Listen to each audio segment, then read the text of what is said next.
The first movie to review is Godzilla. And Godzilla was a pretty good movie. The backstory and character development was better than I expected, which isn't saying much because I wasn't expecting any characters at all. I also felt like the backstory was a little too fast or too slow where it shouldn't be. Bryan Cranston easily had the best performance out of everyone, and really should have been the main character because the main character didn't have any performance at all. They did a really good job keeping the other monsters out of the trailer because I didn't expect them at all, but in the movie they show them more than Godzilla, which got pretty frustrating. Speaking of frustrating, the movie definitely isn't perfect. For example, the main character just happens to be in the power plant the minute the monster comes out. Then the main character goes to Hawaii, and the monster and Godzilla also go to Hawaii, out of all places. Then both Godzilla and the monster swim across the Pacific Ocean right towards where the main character lives. So the movie doesn't have the best plot points, but when it comes to action, it delivers. In short, you're probably going to get exactly what you expect from this movie. I give it a 7.2 out of 10.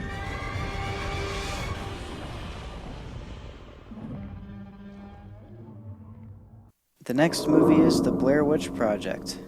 3 film students head into the woods to make a documentary about the Blair Witch. They get lost in the woods and are terrorized by something in the forest.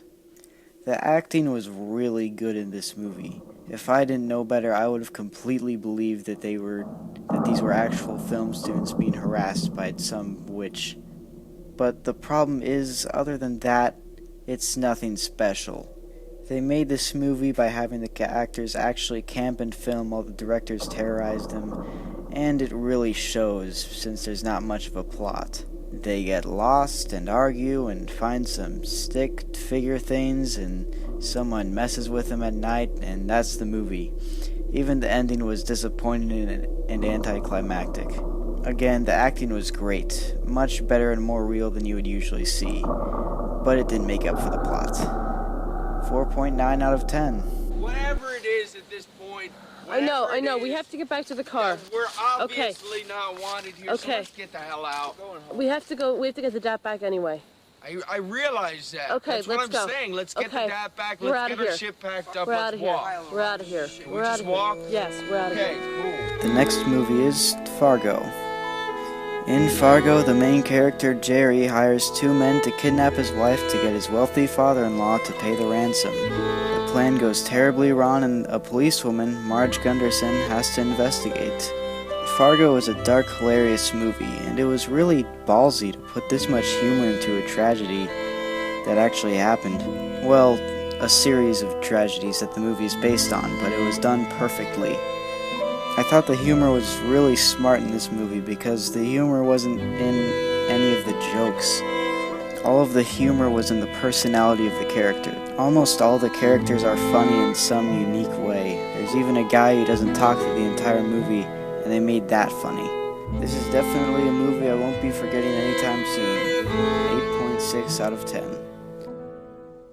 Oh, I'm tending bar down there at Eklund and Swedlin's last Tuesday, and this little guy's drinking, and he says, so where can a guy find some action? I'm going crazy out there at the lake.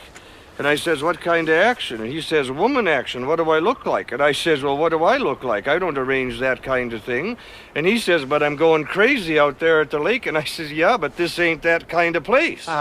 He says, oh, so I get it. So you think I'm some kind of jerk for asking, only you don't use the word jerk.